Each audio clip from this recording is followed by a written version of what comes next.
পৃথিবীর একটা বিশাল health sector আমাদের নার্সের জন্য উন্মুক্ত হবে। বিশাল হেলথ সেক্টর। পৃথিবীতে নার্সিং জবের বিশাল স্কোপ রয়েছে।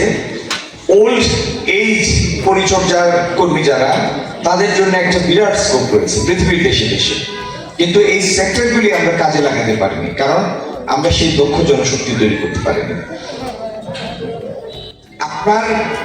আপনার ইচ্ছা অনুযায়ী তো পৃথিবী চলবে না, পৃথিবীর সাথে আমাদের মানিয়ে নিতে হবে।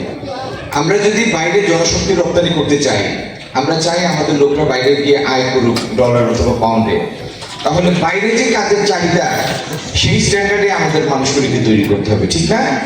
তো আগামী দিনে আমরা নার্সিং পেশা, আমাদের ট্রেন নার্স বা শিক্ষিত নার্স, তারা যেন বিশ্বমানের সমাদৃত হয়, সেজন্য আমরা বাইরের একাধিক দেশের সাথে কোলাবোরেশনে এই নার্সিং কারিকুলামের উদ্যোগ নেব ইনশাআল্লাহ। ধানের শীষের প্রার্থী তো এই সিলেটে আমি আপনাদের সামনে প্রার্থী, ধানের শীষকে বিজয়ী করুন ইনশাআল্লাহ। আমি এইটুকু আপনাদের বলতে পারি যে আপনাদের জীবনমানের উন্নয়নের জন্য সম্ভাব্য, গরিব দেশ, সরকারও গরিব, কিন্তু সম্ভাব্য যা যা করা যায় আপনাদের সাথে পরামর্শ নিয়ে সেই উদ্যোগগুলি আমরা নেব। আর আগামী দিনে বাংলাদেশে যারা আর্থিক অনটনে আছেন, দৈন্যের মধ্যে আছেন, সেই সব পরিবারকে আর্থিক নিরাপত্তা দেওয়ার জন্য, তাদের জন্য কষ্টটা সহজ করার জন্য আমাদের দল একটা পরিকল্পনা নিয়েছে। সেটি হলো প্রথমেই 50 লাখ পরিবারকে ফ্যামিলি কার্ড দেওয়া হবে, এবং যাদের কাছে ফ্যামিলি কার্ড থাকবে তারা মাসে 2 থেকে 2,500 টাকা মূল্যমানের খাদ্য সামগ্রী পাবেন সরকারের তরফ থেকে। আগামী দিন আমরা মেট্রিক এবং ইন্টারমিডিয়েট এই দুটো জায়গায় এসে কারিগরি শিক্ষা যোগ করব, যাতে একজন মেট্রিক ইন্টারমিডিয়েট দেওয়ার পরে তার আয় রোজগারি একটা শিক্ষা নিয়ে সমাজে কিছু করে খেতে পারে। আজকের দিনে সাধারণ শিক্ষায় যারা মাস্টার্স পাস করে তাদের বিশেষ কোনো আয় রোজগারের স্কিল থাকে না, সেই স্কিলটা আমরা ব্যবস্থা করব।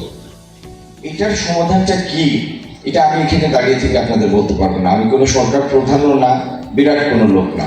এটা আমাদের সহকর্মীদের সাথে আলাপ করতে হবে, আলাপ করে কিছু একটা বের করতে হবে। আর দ্বিতীয়ত, ওসমানী মেডিকেল আমাদের সিলেটের সরকারি হাসপাতাল এখন একটাই, কারণ সদর হাসপাতালটা পুরোপুরি ফাংশনাল না। তো ওসমানী মেডিকেলের দুর্নীতি এবং স্বচ্ছতার অভাব, এটা মুখে মুখে এই কথাটা ছড়িয়ে আছে।